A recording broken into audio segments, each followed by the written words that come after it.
Hey, let's talk about communication. There's three types of communication: personal, written, and visual. Let's talk about personal communication. That's verbal, nonverbal, and active listening are three parts to personal communication.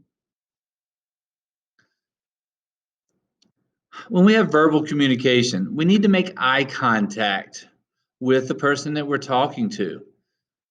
Use non threatening body language, appropriate language and tone. And when you talk, stay to the point. Notice the two gentlemen on the right.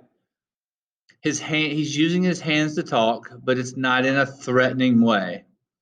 The gentleman on the right has a smile on his face, so he's probably using the appropriate language and tone, and he's hopefully to the point. Nonverbal skills that you need. Think about your facial expressions. Sometimes what's in our head comes out on our face. The gestures and how we use our hands. Are they aggressive or not aggressive? And then eye contact and posture. So looking at the picture on the right, you can tell their facial expressions are confused, maybe even angry. Their hands are out, showing their nonverbal of like, what are you talking about?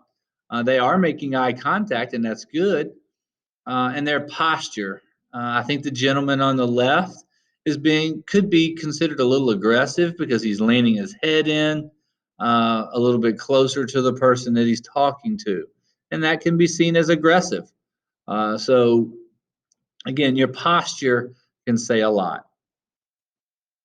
Next is the active listening, and boy, this is important. To be an active listener, you need to face the speaker. You need to keep an open mind to what they're saying. Listen to their words and try to picture what the speaker is saying. It helps you concentrate on what they're saying. Don't interrupt and don't impose your solutions. Allow the person to completely talk out their point before you speak. And sometimes people speak not for you to give them a solution, but just for you to hear. Know what the person's asking. And it's okay to ask clarifying questions. So you're saying that let me get this right. You are. So there's ways to ask clarifying questions to make sure that one, you don't sound defensive, and two, shows that you are listening to the person. All right, let's talk personal communication. So when we talk about personal communication, verbal, nonverbal, and active listening, what skills do you need to work on?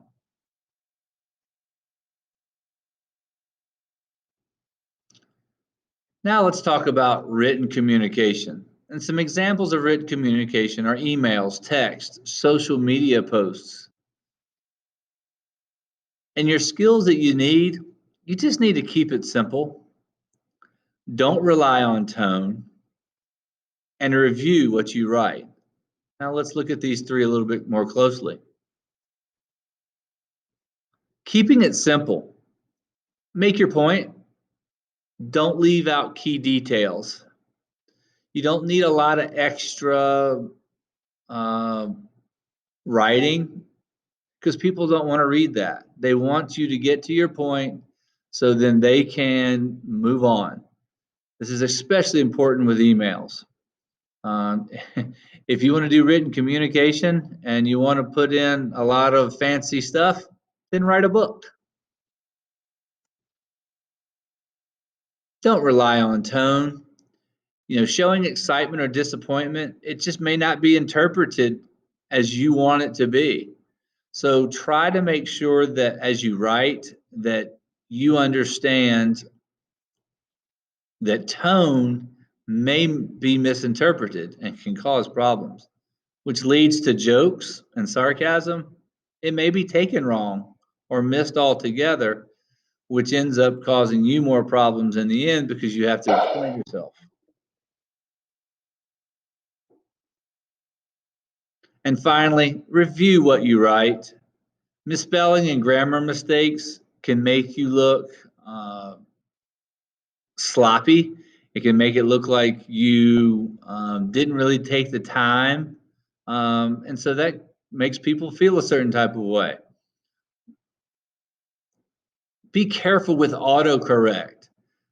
Sometimes when we use our phones, we start typing in a word and it'll autocorrect to a word that's not your intention. So make sure you read it before you send it. And just looking off to the right at this little word cloud, you can see how different words can be spelled, but it completely changes the meaning of what you're trying to talk about. So let's talk about written communication. The next email you sent, the next text, next social media post, are who's your audience and how is the message you're writing conveyed to that person?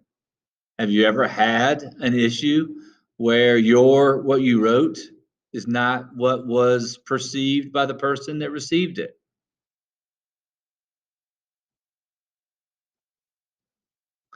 Now let's talk about visual communication. Examples: presentations, artwork and drawings, charts and graphs, and even some social media posts. When we look at visual communication, we want quality over quantity. We want to seek feedback, and we always need to know who your audience is. Let's talk about quality over quantity. Too much information makes presentation slides, charts, and graphs way too busy. You look over here to the right, that's just a lot of distraction. And you may have taken your eyes straight to that as well because you're like, what is all that? And so instead of listening to the person presenting, all we're going to do is try to figure out why do they have all those letters there? Or they'll be reading, not listening. Make your point on one slide. Make your statistics on one slide. Too many points, too many statistics on a slide can really make for a busyness. It can make for too much information and it overwhelms the person looking at your presentation chart or graph. Seek feedback. Ask a colleague or a friend to look over what you've done. One is good, but two is better. As we seek feedback, you get another person's perspective, and another person's perspective can allow you to convey the message that you want to convey. And then finally, who's your audience? Make sure that it's easy for them to follow and understand.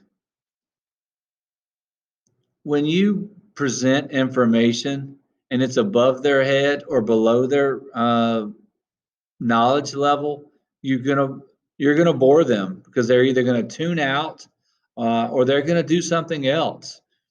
And most of you know that because teachers do that all the time. You may be doing that right now. Also, knowing your audience, allow for follow-up communication. Allow them to ask questions. Engage them in what you're presenting to them. It makes for a more rich presentation to be able to have some back and forth as you talk. Let's talk visual communication.